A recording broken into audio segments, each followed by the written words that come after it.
Meron tayo dito mga kamaster, concealed na 4-ton inverter unit. Sa loob pala mga kamaster, walang walang error doon sa thermostat niya.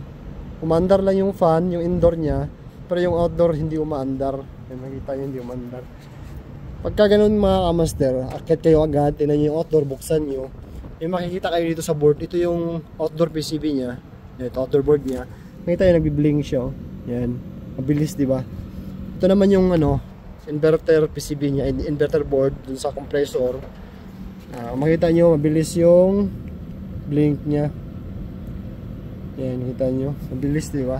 Kadalasan kasi nasisira itong mga kamaster, ganitong mga modelo. Ito lang ang nasisira niyan.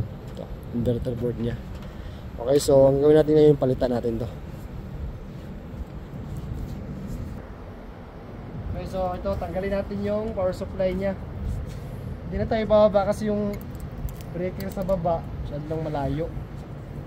Pagkatanggal natin ng power supply niya, tanggalin lang ng electrical tape para safety pa rin.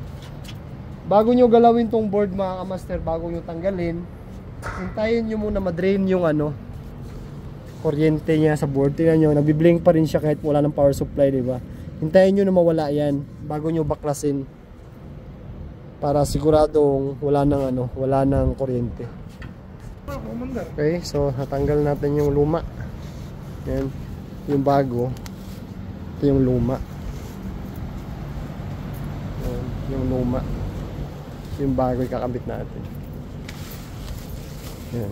Pero siyempre lagyan muna natin ng thermal paste. Yung thermal paste natin, boy. Okay, so puno na siya ng thermal paste. Yan.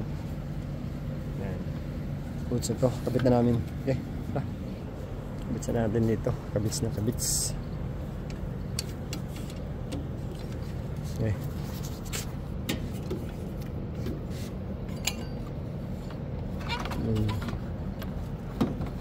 Suksok mo lang yan eh. Yan, suksok lang, suksok.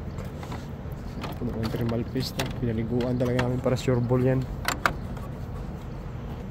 Okay, so after natin makabit yung bagong board mga kamaster, itong inverter, kabitan natin lahat. Madali lang naman ikabit to kasi may nakasulat dyan, no? Blue, red, black, ito yung sa compressor, tsaka yung mga line neutral. Ano lang naman, socket, hindi mo naman mailagay yan kung hindi mo mailagay sa ibang socket yan eh. Saktong-sakto talaga yan sila. Para sa kanya, doon lang talaga siya.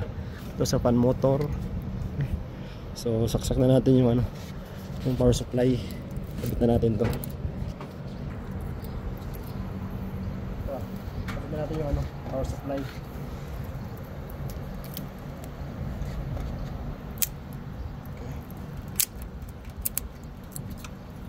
Snap. Snap siya. Laki kasi 5 tons eh. Pero bilang yan. Sa baba ka pa, diba? So after may supply na siya mga kamaster, ito dapat yung blink niya. Ganyan, no? Kita nyo ba? Ito sa kabila yan. Yan yung normal na blink niya. Kaya ganyan. Saka itong isa. Yan, normal. Yan yung normal niya. Yan, so i-on na natin dun sa indoor. Kaya hinatulan ko to mga kamaster ng board kasi sinubukan ko nang i-directa yung pressure switch niya. Low pressure at high pressure. Ganun pa rin. So, wala. Ito na yung kasunod ko na finding. Ito ang problema kasi ganitong mga unit, ganito lang naman kadalasan nasisira eh, itong board na to. Ito bihira lang yan, ito lang talaga kadalasan kasi ito yung mabubugbog talaga pagka yung compressor bumibirit. Lalo ngayon summer, so yan, lagi siyang pagod kasi itong unit na to nasa na rin to mga 7 years na to 8 years. So sulit na rin yung board niya. Hintayin na lang natin na aandar siya kasi inon na ni partner dun sa baba eh. Tayo natin mga ilang minuto. Yan, mandar na yung indoor. Yan, 1.9. Yan, andar na yung compressor. Oh.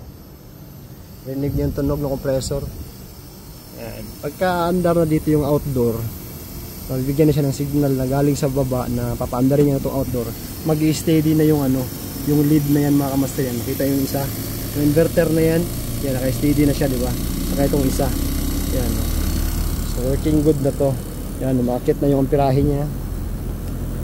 Goods ito, goods. Problema lang yung board.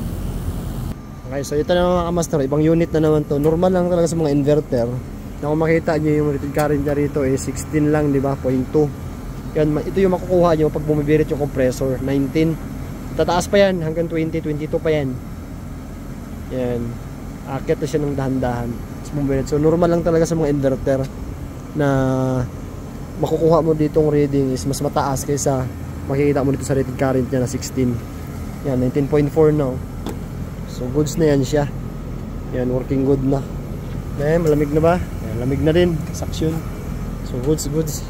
Yan lang. Okay, bye bye goods. Job well done naman tayo. Oh.